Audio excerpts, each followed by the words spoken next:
पिछले भाग में सुंदरकांड का जो पिछला भाग था उसमें आपने सुना किस तरह से शुरू में चिंताएं थीं और बाद में चिंताओं का निवारण होने लगा। और चिंताओं का क्या निवारण हुआ है कि हनुमान जी सीता जी के सामने उपस्थित हो जाते हैं और वहाँ राक्षसों को मारना शुरू कर देते हैं। हनुमान जी अक्षय कुमार को भी मार दिया। अक्षय कुमार को मारने के बाद आगे का जो प्रसंग है वो इस भाग में शुरू हो रहा है। तो सबसे पहले आप सभी को जय श्री सीताराम,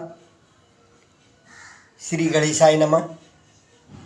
जैसा कि आपने थंबनेल में लिखा हुआ पढ़ा, बिना दोहा बिना चौपाई बिना श्लोक के ये सुंदरकांड संपन्न होगा और है भी ये तुलसीदास जी द्वारा ही लिखित। तो इस भाग में अक्षय कुमार का जो वध हो जाता है, हनुमान जी वध कर देते हैं। कुछ को बाकी जो राक्षस होते हैं कुछ को मसल डालते हैं, कुछ को रगड़ देते हैं, कुछ को इस तरीके से, और बचे कुछ जो रह जाते हैं वो रावण के सामने उपस्थित हो जाते हैं।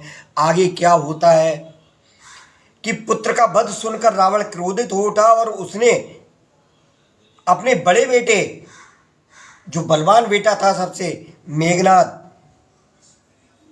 उसको भेजा। उससे कहा कि हे पुत्र, मारना नहीं, उसे बांध लाना, उस बंदर को देखा जाए कि कहाँ का है। इंद्र को जीतने वाला अतुलनीय योद्धा मेघनाद चला। भाई का मारा जाना सुन उसे क्रोध हो आया। हनुमान जी ने देखा कि अब की भयानक योद्धा आया है, तब भी कटकटाकर गरजे और दौड़े। उन्होंने एक बहुत बड़ा वृक्ष उखाड़ लिया और उसके प्रहार से लंकेश और रावण के पुत्र मेघनाद को बिना रथ का कर दिया। रथ का बिल्कुल चकनाचूर कर दिया। रथ को तोड़कर उसे नीचे पटक दिया। मेघनाद कितना भी बलवान था लेकिन उसको नीचे भी पटक दिया हनुमान जी ने। उसके साथ जो बड़े बड़े योद्धा थे उनको पकड़ पकड़ कर हनुमान जी अपने शरीर से मसलने लगे। उन सबको मारकर फिर मेघनाद से लड़ने लगे। लड़ते हुए वे ऐसे मालूम होते थे मानो दो श्रेष्ठ हाथी, दो गजराज आपस में भिड़ गए हों। हनुमान जी उसे एक घूंसा मारकर और पृथ्वी पर, वृक्ष पर जा पड़े। उसको एक घूंसा मारा तगड़ा करके और उसके बाद वृक्ष पर जा चढ़े। उसको क्षण भर के लिए मूर्छा आ गई। फिर उठकर उसने बहुत माया रची, परंतु पवन के पुत्र उसे जीते नहीं जाते। मेघनाद जो है जीतना चाहता था हनुमान जी को आसानी से बंदी बनाना, लेकिन मेघनाद पराजित होता चला जा रहा था। अंत में उसने क्या किया है कि ब्रह्मास्त्र का प्रयोग किया। और तब हनुमान जी ने मन में विचार किया कि यदि ब्रह्मास्त्र को नहीं मानता हूं तो उसकी अपार महिमा मिट जाएगी। देखिए, जो ब्रह्मास्त्र है वो किसका है? वो ब्रह्मा जी का है। और अगर मैं उसको इग्नोर करता हूँ, झुठलाता हूँ, तो उसकी महिमा मिट जाएगी। इसलिए उन्होंने उसका सम्मान रखा।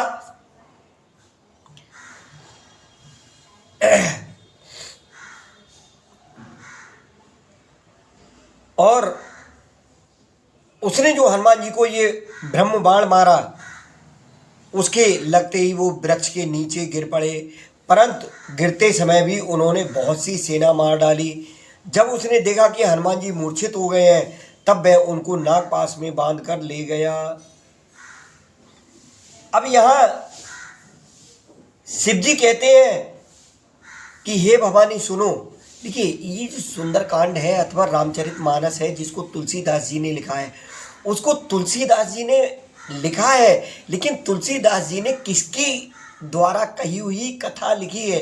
ये जो सारी कथा उसमें रामचरितमानस में है अथवा सुंदरकांड में है, वो भगवान भोलेनाथ ने माता पार्वती को सुनाई थी। तो जैसे आपने ये पंक्ति सुनी होगी कि जासु नाम जब सुनो भवानी, मतलब इस तरीके से जो भवानी का नाम आता है या उमा का नाम आता है तो वो माता पार्वती के लिए भगवान शंकर कह रहे हैं।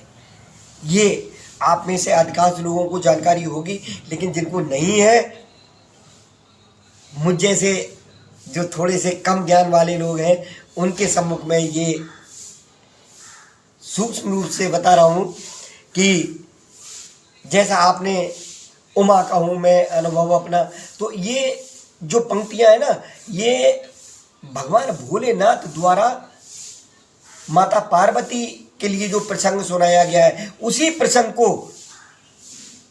तुलसीदास जी ने हनुमान जी की सहायता से अब से 400-500 साल पहले लिखा था। तो शिव जी कहते हैं, हे भवानी सुनो, जिनका नाम जप कर ज्ञानी विवेकी मनुष्य संसार जन्म मरण के बंधन को काट डालते हैं, उनका दूत कहीं बंधन में आ सकता है। किंतु प्रभु के कार्य के लिए हनुमान जी ने स्वयं अपने को बंधा लिया। बंदर का बांधा जाना सुनकर राक्षस दौड़े और कौतुक के लिए यानी तमाशा देखने के लिए सब सभा में आए। हनुमान जी ने जाकर रावण की सभा देखी। उसकी अत्यंत प्रभुता यानी जो ऐश्वर्य है वो कुछ कही नहीं जा सकती। देवता और दिक्पाल हाथ जोड़े बड़ी निम्रता के साथ,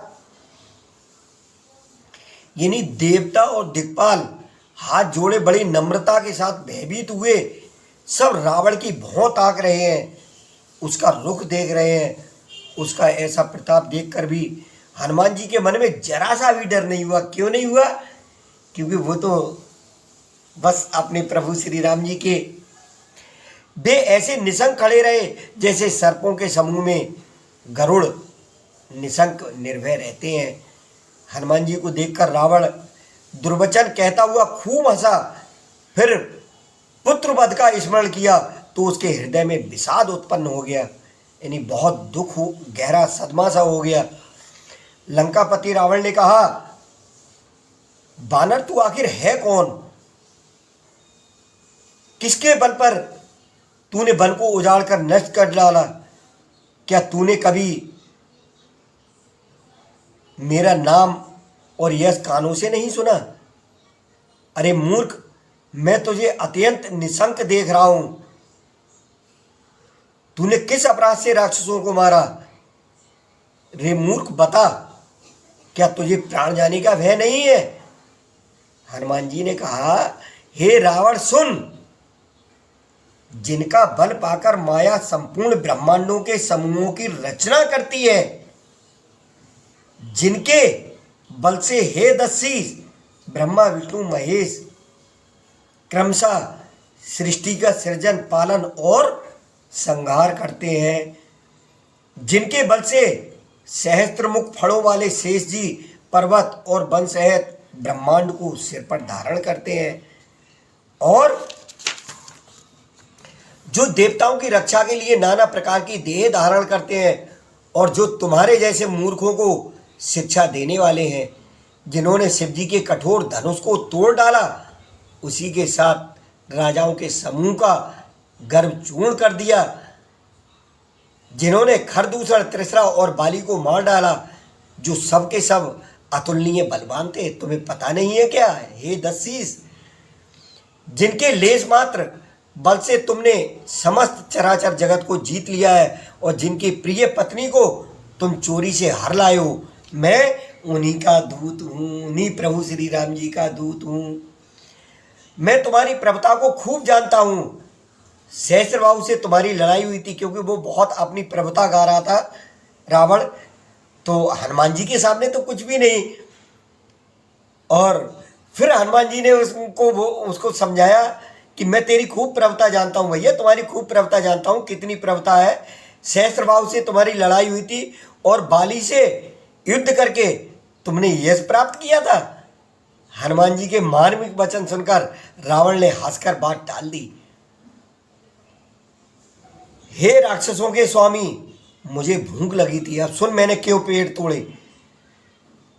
मुझे भूख लगी थी, इसलिए मैंने फल खाए, और मेरा बानर स्वभाव है। बानर क्या करता है? उछल कूद करता है अपना। तो मैंने अपने बानर स्वभाव के कारण वृक्ष तोड़े। हे निशाचरों के मालिक, देह सबको परम प्रिय है, मुझी को नहीं, सबको परम प्रिय है। कुमार पर चलने वाले दुष्ट राक्षस जब मुझे मारने लगे तो जिन्होंने मुझे मारा उनको मैंने भी मारा। उस पर तुम्हारे पुत्र ने मुझको बांध लिया, किंतु मुझे अपने बांधे जाने की बिल्कुल भी लज्जा नहीं है। मैं तो अपने प्रभु का कार्य किया चाहता हूँ। हे रावण, मैं हाथ जोड़कर तुमसे विनती करता हूँ, तुम अभिमान छोड़कर मेरी सीख सुनो। तुम अपने पवित्र कुल का विचार करो। जो आप पुलस्त मुनि के वंशज हैं, तो उनके कुल का विचार करके देखो और भ्रम को छोड़कर भक्त भयहारी भगवान को भजो। जो देवता, राक्षस और चराचर को खा जाता है, वह काल भी जिनके डर से अत्यंत डरता है, उनसे कदापि बैर ना करो और मेरे कहने से जानकी जी को दे दो। खर के शत्रु श्री रघुनाथ जी शरणागतों के रक्षक और दया के समुद्र हैं। शरण जाने पर प्रभु तुम्हारा अपराध भुलाकर तुम्हें अपनी शरण में रख लेंगे। ये जो आप बिना दोहा चौपाई श्लोक वाला सुंदरकांड सुन रहे हैं, इसमें इसको जो लिखने वाले हैं वो गोस्वामी तुलसीदास जी हैं। गोस्वामी तुलसीदास जी के द्वारा लिखा गया है। तो और क्या कह रहे हैं हनुमान जी रावण से कि तुम श्री राम जी के चरण कमलों को हृदय में धारण करो और लंका का अचल राज्य करो। ऋषि पुलस्त जी का यश निर्मल चंद्रमा के समान है, उस चंद्रमा में तुम कलंक ना बनो। राम नाम के बिना वाणी शोभा नहीं पाती। मद मोह को छोड़ विचार करके देखो। हे देवताओं के शत्रु, सब गहनों से सजी हुई सुंदरी स्त्री भी कपड़ों के बिना शोभा नहीं पाती है। राम विमुख पुरुष की संपत्ति और प्रभुता रही हुई भी चली जाती है। ये बहुत पते की बात है कि जो राम जी से विमुख है, उसके पास कितनी भी संपत्ति हो, कितनी भी प्रभुता हो, वो होते हुए भी चली जाती है और उसका पाना ना पाने के समान है। जिन नदियों के मूल में कोई जल स्रोत नहीं है, अर्थात जिन्हें केवल बरसात का ही आसरा है, वे वर्षा बीत जाने पर फिर तुरंत ही सूख जाती हैं। हे रावण सुनो, मैं प्रतिज्ञा करके कहता हूं कि राम विमुख की रक्षा करने वाला कोई भी नहीं है। हजारों शंकर, विष्णु और ब्रह्मा भी श्री राम जी के साथ द्रोह करने वाले तुमको नहीं बचा सकते। और मोह ही जिसका मूल है, मतलब जिसकी मेन जड़ ही सिर्फ मोह है, ऐसे अज्ञान जनित बहुत पीड़ा देने वाले तमरूप अभिमान का त्याग कर दो और रघुकुल के स्वामी, कृपा के समुद्र भगवान श्री रामचंद्र जी का भजन करो। यद्यपि हनुमान जी ने भक्ति, ज्ञान, वैराग्य और नीति से सनी हुई बहुत ही हित की वाणी कही, तो भी वह अभिमान करने वाला जो अभिमानी रावण है, वो बहुत हंसकर व्यंग से बोला कि हमें ये बंदर बड़ा ज्ञानी गुरु मिला। रे दुष्ट, तेरी मृत्यु निकट आ गई है। अधम मुझे शिक्षा देने चला है। फिर हनुमान जी ने कहा, इससे उल्टा ही होगा, अर्थात मृत्यु तेरी निकट आई है, मेरी नहीं। ये तेरा मति भ्रम, बुद्धि का फेर है, मैंने प्रत्यक्ष जान लिया है। हनुमान जी के वचन सुनकर वह बहुत ही कुपित हो गया और बोला, अरे इस मूर्ख का प्राण शीघ्र ही क्यों नहीं हर लेते। सुनते ही राक्षस उन्हें मारने दौड़े। उसी समय मंत्रियों के साथ विभीषण जी वहां आ पहुंचे। उन्होंने सिर नवाकर और बहुत विनय करके रावण से कहा कि दूत को मारना नहीं चाहिए।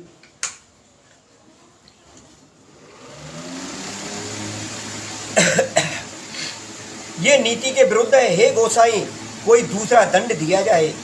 सबने कहा भाई ये सलाह उत्तम है। ये सुनते ही रावण हंसकर बोला, अच्छा तो बंदर को अंग भंग करके लौटा दिया जाए। मैं सबको समझाकर कहता हूं कि बंदर की ममता पूंछ पर होती है, अतः तेल में कपड़ा डुबोकर उसे इसकी पूंछ में बांधकर फिर आग लगा दो। जब बिना पूंछ का ये बंदर वहां अपने स्वामी के पास जाएगा, तब ये मूर्ख अपने मालिक को साथ ले आएगा। जिनकी इसने बहुत बड़ाई की है, मैं जरा उनकी प्रवृत्ता तो देखूं। यह वचन सुनते ही हनुमान जी मन में मुस्कुराए और मन ही मन बोले कि मैं जान गया, सरस्वती जी इसे ऐसी बुद्धि देने में सहायक हुई है।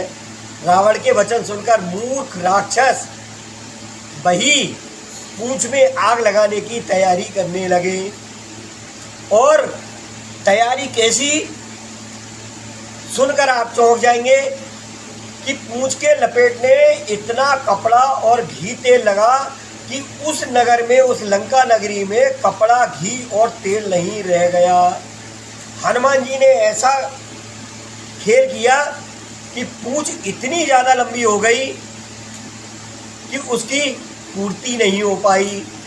नगरवासी लोग तमाशा देखने आए। वे हनुमान जी को पैर से ठोकर मारते हैं और उनकी बहुत हंसी करते हैं। ढोल बजते हैं, सब लोग तालियां पीटते हैं। हनुमान जी को नगर में फिराकर फिर पूंछ में आग लगा दी। अग्नि को जलते हुए देखकर हनुमान जी तुरंत ही बहुत छोटे रूप में हो गए। बंधन से निकलकर वे सोने की अटारियों पर जा चढ़े। उनको देखकर राक्षसों की स्त्रियां भयभीत हो गईं। उस समय भगवान की प्रेरणा से 49 पवन चलने लगे। हनुमान जी अट्टहास करके गरजे और बढ़कर आकाश से जा लगे। इतनी बड़ी विशाल देह, परंतु बहुत ही हल्की फुर्तीली है। वे दौड़कर एक महल से दूसरी महल पर चढ़ जाते हैं। नगर जल रहा है, लोग बेहाल हो गए हैं। आग की करोड़ों भयंकर लपटें झपट रही हैं और हाय बप्पा हाय मैया, इस अवसर पर हमें कौन बचावेगा, चारों ओर यही पुकार सुनाई पड़ रही है। हमने तो पहले ही कहा था कि ये बानर नहीं है, बानर का रूप धरे कोई देवता है। साधु के अपमान का यह फल है कि नगर अनाथ के नगर की तरह जल रहा है। हनुमान जी ने एक ही क्षण में सारा नगर जला डाला।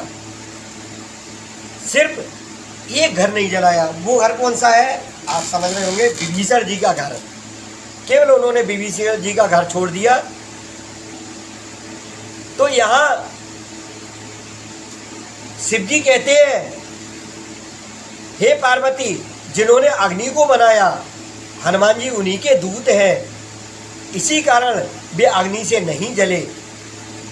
यानी उन लपटों का हनुमान जी पर कोई असर नहीं हुआ जिनकी पूंछ में लपटें जल रही हैं और पूरी लंका में आग लगी हुई है, फिर भी हनुमान जी नहीं जले।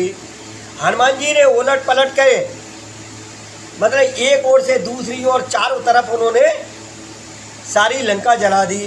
फिर वे समुद्र में कूद पड़े। पूंछ बुझाई और पूंछ बुझाकर थकावट दूर करके फिर छोटा सा रूप धारण कर हनुमान जी श्री जानकी जी के सामने हाथ जोड़ कर जाकर खड़े हो गए। हनुमान जी ने कहा, हे माता, मुझे कोई पहचान दीजिए जैसे श्री रघुनाथ जी ने मुझे दिया था। तब सीता जी ने चूड़ामणि उतार कर दी। हनुमान जी ने उसको हर्षपूर्वक ले लिया। जानकी जी ने कहा, हे तात, मेरा प्रणाम निवेदन करना और इस प्रकार कहना कि प्रभु, यद्यपि आप सब प्रकार से पूर्ण काम हैं, आपको किसी प्रकार की कामना नहीं है, तथापि दीनों दुखियों पर दया करना आपका विरध है और मैं दीन हूँ, तो मुझ पर तो आप दया करेंगे ही। अतः उस व्रत को याद करके हे नाथ मेरे भारी संकट को दूर कीजिए। हे तात, इंद्रपुत्र जयंत की कथा सुनाना, जो घटना थी जयंत वाली उस घटना को बताना और प्रभु को उनके बाण का प्रताप समझाना, स्मरण कराना। यदि महीने भर में ये चीज़ और बता देना कि अगर महीने भर में प्रभु नहीं आए तो फिर मुझे जीत ही नहीं पाएंगे। हे हनुमान, कहो मैं किस प्रकार प्राण रखूं। हे तात, तुम भी अब जाने को कह रहे हो। तुमको देखकर छाती ठंडी हुई थी। फिर मुझे वही दिन और वही रात। हनुमान जी ने जानकी जी को समझाकर बहुत प्रकार से धीरज दिया और उनके चरण कमलों में सिर नवाकर श्री राम जी के पास गमन किया।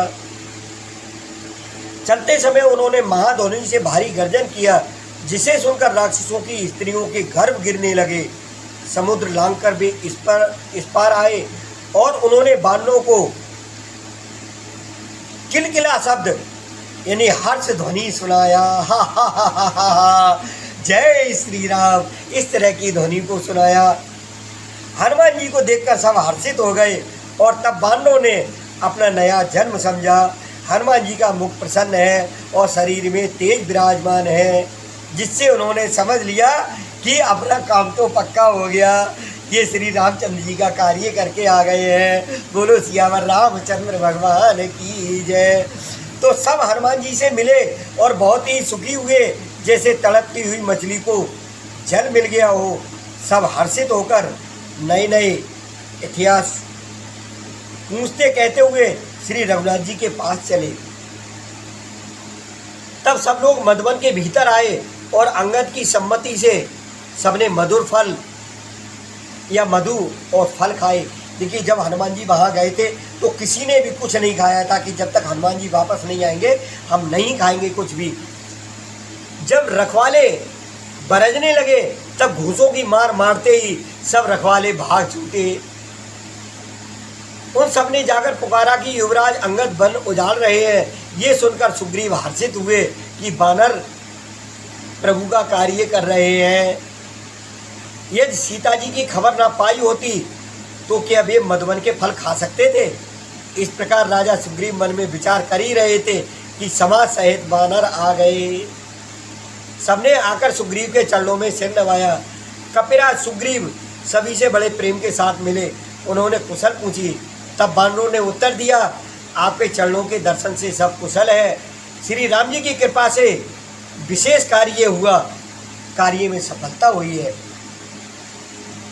हे नाथ, हनुमान जी ने सब कार्य किया और वानरों के प्राण बचा लिए। ये सुनकर सुग्रीव जी हनुमान जी से फिर मिले और सब वानरों समेत श्री रघुनाथ जी के पास चले। श्री राम जी ने जब वानरों को कार्य किए हुए आते देखा तब उनके मन में विशेष खुशी हुई। दोनों भाई एक स्फटिक शिला पर बैठे थे। सब वानर जाकर उनके चरणों पर गिर पड़े। दया की राशि श्री रघुनाथ जी सबसे प्रेम से गले मिलकर और उनसे कुशलता पूछी। वानरों ने कहा कि हे नाथ, आपके चरण कमलों के दर्शन पाने से आप कुशल हैं। जामवंत ने कहा, हे रघुनाथ जी सुनिए। हे नाथ, जिस पर आप दया करते हैं उसे सदा कल्याण और निरंतर कुशल है। देवता, मनुष्य और मुनि सभी उस पर प्रसन्न रहते हैं। वही विजय है, वही विजयी है और वही विनयी है और वही गुणों का समुद्र बन जाता है। उसी का सुंदर यश तीनों लोकों में प्रकाशित होता है। प्रभु की कृपा से सब कार्य हुआ। आज हमारा जन्म सफल हो गया। हे नाथ, पवन पुत्र हनुमान ने जो करनी की उसका हजार मुखों से भी वर्णन नहीं किया जा सकता। तब जामवंत ने हनुमान जी के सुंदर चरित्र श्री रघुनाथ जी को सुनाए। वे चरित्र सुनने पर कृपा निधि श्री रामचंद्र जी के मन को बहुत ही अच्छे लगे। उन्होंने हर्षित होकर हनुमान जी को फिर हृदय से लगा लिया और कहा, हे तात, कहो सीता किस प्रकार रहती है। अपने प्राणों की रक्षा करती हैं, ये सब मुझे पूरा वृतांत बताइए। हनुमान जी ने कहा, आपका नाम रात दिन पहरा देने वाला है, आपका ध्यान ही उसकी किवाड़ है, नेत्रों को अपने चरणों में लगाए रहती हैं, यही ताला है, फिर प्राण जाए तो किस मार्ग से। कितना अच्छा इस दोहे में है जो तुलसीदास जी ने आपने सुना होगा, जिसका पूरा आशय मैं आपको बता रहा हूँ कि आपका नाम रात दिन पहरा देने वाला है, आपका ध्यान ही किवाड़ है। मतलब जो आपका नाम है वो रात दिन उसका पहरा देने वाला है, किसका? प्राणों का। और जो ध्यान है वो उसकी किवाड़ है, नेत्रों को आपके चरणों में लगाए रहती हैं, वही ताला लगा है, तो प्राण जाए कहाँ। जो दोहा चौपाइयों द्वारा तुलसीदास जी ने लिखा है, उसमें एक दोहा आपने सुना होगा कि नाम पाहरू दिवस निज, ध्यान तुम्हार कपाट, लोचन निज पद जंत्रित, जाए प्राण के बाट। आप इस दोहे को सुनते होंगे, लेकिन इतना अच्छी तरीके से जो मैंने आपको उनका जो दूसरा लिखा हुआ आशय सुनाया है, उसमें कितना अच्छा समझ में आया होगा। तो इसी तरीके से हम ये सुंदरकांड संपूर्ण करेंगे। चलते समय उन्होंने मुझे ये चूड़ामणि उतार करके दी है, श्री रघुनाथ जी ने उसे लेकर हृदय से लगा लिया। हनुमान जी ने फिर कहा, हे नाथ, दोनों नेत्रों में जल भरकर जानकी जी ने मुझसे कुछ वचन कहे। छोटे भाई समेत प्रभु के चरण पकड़ना और कहना कि आप दीन बंधु हैं, शरणागत के दुखों को हरने वाले हैं, और मैं मन वचन और कर्म से आपके चरणों की अनुरागिणी हूँ। फिर स्वामी, आपने मुझे किस अपराध से त्याग दिया? हाँ, एक दोष मैं अपना अवश्य मानती हूँ कि आपका वियोग होते ही मेरे प्राण नहीं चले गए, किंतु हे नाथ, ये नेत्रों का अपराध है जो प्राणों के निकलने में हठपूर्वक बाधा देते हैं। विरह अग्नि है, शरीर रुई है और श्वास पवन है। इस प्रकार अग्नि और पवन का संयोग होने से ये शरीर क्षण मात्र में जल सकता है, परंतु नेत्र अपने हित के लिए, इन्हीं आपके स्वरूप देखकर सुखी होने के लिए आंसू बरसाते हैं, जिससे विरह की आग से भी देह जलने नहीं पाती। सीता जी की विपत्ति बहुत बड़ी है, हे दीन दयालु, वह बिना कही ही अच्छी है, कहने से आपको बड़ा क्लेश होगा। ये करुणा निधान, उनका एक एक पल कल्प के समान बीतता है। अतः हे प्रभु, तुरंत चलिए और अपनी भुजाओं के बल से दुष्टों के दल को जीतकर सीता जी को ले आइए। सीता जी का दुख सुनकर सुख के धाम प्रभु के कमल नेत्रों में जल भराया और वे बोले, मन वचन और शरीर से जिसे मेरी ही गति, मेरा ही आश्रय है, उसे क्या स्वप्न में भी विपत्ति हो सकती है? हनुमान जी ने कहा, हे प्रभु, विपत्ति तो तभी है जब आपका भजन स्मरण ना हो। हे प्रभु, राक्षसों की बात ही कितनी है, आप शत्रु को जीतकर जानकी जी को ले आवेंगे। भगवान कहने लगे, हे हनुमान सुन, तेरे समान उपकारी देवता। हनुमान जी, हे तात, तुम्हारे समान मेरा उपकारी देवता मनुष्य अथवा मुनि कोई भी शरीरधारी नहीं है। मैं तेरा प्रत्युपकार बदले में क्या उपकार करूं? प्रत्युपकार करूं का तोरा, तो मेरा मन भी तेरे सामने नहीं हो सकता।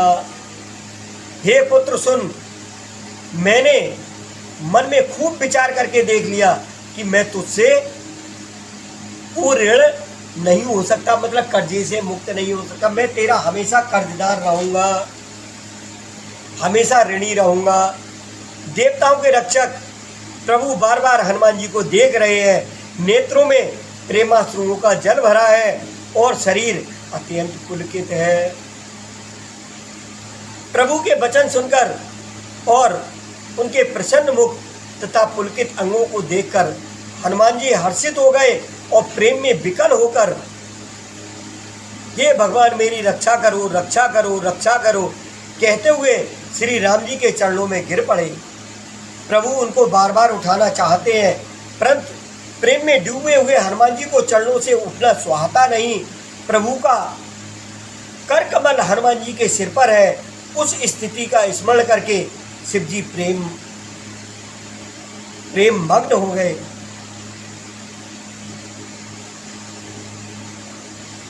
फिर मन को सावधान करके शंकर जी अत्यंत सुंदर कथा कहने लगे। ये मैंने देखिए इससे पहले भी बताया कि जो ये कथा है तुलसीदास जी ने जो लिखी है, वो भगवान भोलेनाथ ने कथा माता पार्वती को सुनाई थी, वही पूरा वर्णन है। बहुत सारे ऐसे छोटे छोटे रहस्य जानकारियाँ आपको रामचरितमानस से मिल सकती है। आप बस ध्यान से सुनते रहिए, और जो ज़्यादा सुनना चाहते हैं उसके लिए मेरे कम से कम 150 भाग, जिसमें संपूर्ण रामचरितमानस इसी चैनल पर मौजूद है, आप सुन सकते हैं। वो भी इसी प्रकार से प्रस्तुत की है। तो इस सुंदरकांड को आप बीच में छोड़ना नहीं, पूरा सुनना। निश्चित रूप से आप देखना क्या फल मिलता है, क्या कृपा होती है प्रभु की। तो शंकर जी अत्यंत सुंदर कथा कहने लगे। हनुमान जी को उठाकर प्रभु ने हृदय से लगाया और हाथ पकड़कर अत्यंत निकट बैठा लिया। हे हनुमान, बताओ तो रावण के द्वारा सुरक्षित लंका और उसके बड़े बांके किले को तुमने किस तरह जलाया। हनुमान जी ने प्रभु को प्रसन्न जाना और वे अपमान रहित वचन बोले। क्या कि बंदर का बस यही बड़ा पुरुषार्थ है कि वह एक डाल से दूसरी डाल पर चला जाता है, इसके अलावा कुछ नहीं करता। मैंने जो समुद्र लांघकर सोने का नगर जलाया और राक्षसगण को मारकर अशोक वन को उजाड़ डाला, ये सब तो हे रघुनाथ जी आप ही का प्रताप है। हे नाथ, इसमें मेरी प्रभुता बड़ाई कुछ भी नहीं है। देखिए, जो हनुमान जी का स्वभाव है, इससे हम लोगों को ये प्रेरणा लेनी चाहिए। क्या प्रेरणा लेनी चाहिए कि कभी भी हम जो भी कुछ करें, कोई भी बड़ा कार्य करें, कोई भी धर्मार्थ करें, उसका श्रेय अपने ऊपर ना लें। ये तो प्रभु की कृपा से हुआ है, ये आपके आशीर्वाद से हुआ है। इस तरह से आप श्रेय स्वयं को ना लेकर के या तो वो प्रभु पर छोड़िए, या अपने जो जिनको भी आप गुरुजन मानते हैं या जिनको सम्माननीय मानते हैं, वो श्रेय उनको दीजिए। तो हे प्रभु, जिस पर आप प्रसन्न हो उसके लिए कुछ भी कठिन नहीं है। आपके प्रभाव से रुई, जो स्वयं बहुत जल्दी जल जाने वाली वस्तु है, बड़वानन को निश्चय ही जला सकती है, अर्थात असंभव भी संभव हो सकता है। हे नाथ, मुझे अत्यंत सुख देने वाली अपनी निश्चल भक्ति कृपा करके दीजिए। हनुमान जी की अत्यंत सरल वाणी सुनकर हे भवानी, कौन कह रहा है? शंकर जी कह रहे हैं कि हे भवानी, हे उमा। तब प्रभु श्री रामचंद्र जी ने एक वस्तु कहा, हे उमा, जिसने श्री राम जी का स्वभाव जान लिया उसे भजन छोड़कर दूसरी बात ही नहीं सुहाती। यह स्वामी सेवक का सम्मान जिसके हृदय में आ गया, वही श्री रघुनाथ जी के चरणों की भक्ति पा गया। प्रभु के वचन सुनकर वानरगण कहने लगे, कृपालु आनंद कंद श्री राम जी की जय हो, जय हो, जय हो। तब श्री रघुनाथ जी ने कपिराज सुग्रीव को बुलाया और कहा, चलने की तैयारी करो। अब विलंब किस कारण किया जाए? बाणों को तुरंत आज्ञा दो। भगवान की यह लीला रावण वध की तैयारी देखकर बहुत से फूल बरसाकर और हर्षित होकर देवता आकाश से अपने अपने लोक को चले। वानर राज सुग्रीव ने शीघ्र ही वानरों को बुलाया। सेनापतियों के समूह आ गए। वानर भालुओं के झुंड अनेक रंगों के हैं और उनमें अतुलनीय बल है। वे प्रभु के चरण कमलों में सिर नवाते हैं। महान बलवान रीछ और वानर गरज रहे हैं। श्री राम जी ने वानरों की सारी सेना देखी, तब कमल नेत्रों से कृपा पूर्वक उनकी ओर दृष्टि डाली। राम कृपा का बल पाकर श्रेष्ठ वानर मानो पंख वाले बड़े पर्वत हो गए। तब श्री राम जी ने हर्षित होकर प्रस्थान किया। अनेक सुंदर और शुभ शकुन हुए, जिनकी कीर्ति सब मंगलों से पूर्ण है। उनके प्रस्थान के समय शकुन होना ये नीति है, लीला की मर्यादा है। प्रभु का प्रस्थान जानकी जी ने भी जान लिया। उनके बाएं अंग फड़क फड़क कर मानो कह देते थे कि श्री राम जी आ रहे हैं। जानकी जी को जो जो शकुन होते थे वही वही रावण के लिए ठीक अपोजिट यानी अपशकुन होते थे। सेना चली, उसका वर्णन कौन कर सकता है। असंख्य वानर और भालू गर्जना कर रहे हैं। नख ही जिनके अस्त्र हैं, वे इच्छा अनुसार चलने वाले रीछ वानर पर्वतों और वृक्षों को धारण किए कोई आकाश मार्ग से, कोई पृथ्वी पर चले जा रहे हैं। वे सिंह के समान गर्जन कर रहे हैं। उनके चलने और गर्जन से दिशाओं के हाथी विचलित होकर चिंगाड़ रहे हैं। इस कथा को वही सुन पा रहे हैं जिन पर प्रभु की कृपा है, प्रभु के कृपा पात्र है। वरना इस कलयुग में ऐसी कथाओं को सुनने में बिना हरि कृपा के कभी मन नहीं लग सकता। तो आगे का वर्णन सुनिए कि किस तरीके से उदार परम श्रेष्ठ एवं महान सर्पराज शेष जी भी सेना का जो सेना है उसका बोझ नहीं सह सकते। वे बार बार मोहित हो जाते, घबरा जाते हैं और पुनः पुनः कच्छप की कठोर पीठ को दांतों से पकड़ते हैं। ऐसा करते हैं अर्थात बार बार दांतों को पकड़कर कच्छप की पीठ पर लकीर से खींचते हुए वे कैसे शोभा दे रहे हैं, मानो श्री रामचंद्र जी का सुंदर प्रस्थान परम सुहावनी जानकर उनकी अचल पवित्र कथा को सर्पराज शेष जी कच्छप की पीठ पर लिख रहे हो। इस प्रकार कृपा निधान श्री राम जी समुद्र तट पर जा उतरे। अनेकों रीछ वानर जहाँ तहाँ फल खाने लगे। वहाँ लंका में जब से हनुमान जी लंका को जलाकर गए तब से राक्षस भयभीत रहने लगे। अपने अपने घरों में सब विचार करते हैं कि अब राक्षस कुल की रक्षा का कोई उपाय नहीं है। जिसके दूत के बल का वर्णन नहीं किया जा सकता, उसके स्वयं नगर में आने पर कौन भला ये हम लोगों की बड़ी बुरी दशा होगी। दूतियों से नगर निवासियों के वचन सुनकर मंदोदरी बहुत ही व्याकुल हो गई।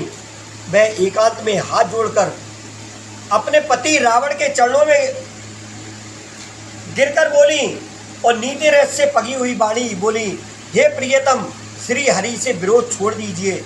मेरे कहने को अत्यंत ही हितकर जानकर हृदय में धारण कीजिए। जिनके दूध की करनी का विचार करते ही राक्षसों की स्त्रियों के गर्भ गिर जाते हैं। हे प्यारे स्वामी, यदि भला चाहते हो तो अपनी मंत्री को बुलाकर उसके साथ उनकी स्त्री को भेज दीजिए। सीता आपके कुलरूपी कमलों के वन को दुख देने वाली जाड़े की रात्रि के समान आई है। हे नाथ सुनिए, सीता को लौटाए बिना शंभु और ब्रह्मा के ये भी आपका भला नहीं हो सकता। तो श्री राम जी के बाण सर्पों के समूह के समान है और राक्षसों के समूह मेढक के समान। जब तक वे इन्हें ग्रस नहीं लेते, निगल नहीं जाते, तब तक हट छोड़कर उपाय कर लीजिए। मूर्ख और जगत प्रसिद्ध अभिमानी रावण कानों से उनकी वाणी सुनकर खूब हंसा और बोला, स्त्रियों का स्वभाव सचमुच ही बहुत डरपोक होता है। मंगल में भी भय करती हो, तुम्हारा मन बहुत ही कच्चा और कमज़ोर है। यदि बानरों की सेना आवेगी तो बेचारे राक्षस उसे खाकर अपना जीवन निर्वाह करेंगे। लोकपाल भी जिसके डर से कांपते हैं, उसकी स्त्री डरती हो, ये बड़ी हंसी की बात है। रावण ने ऐसा कहकर उसे हृदय से लगा लिया और ममता बढ़ाकर अधिक स्नेह दर्शाकर वह सभा में चला गया। मंदोदरी हृदय में चिंता करने लगी कि पति पर विधाता प्रतिकूल हो गए। जो ही वह सभा में जाकर बैठा, उसने ऐसी खबर पाई कि शत्रु की सारी सेना समुद्र के उस पार आ गई है। उसने मंत्रियों से पूछा कि उचित सलाह कहिए, अब क्या करना चाहिए। तब वे सब हंसे और बोले कि चुप किए रहिए, इसमें सलाह की कौन सी बात है। आपने देवताओं और राक्षसों को जीत लिया, तब तो कुछ श्रम ही नहीं हुआ, फिर मनुष्य और बानर किस गिनती में है। अब ये बात समझने की है कि मंत्री, वैद्य और गुरु, ये तीन अगर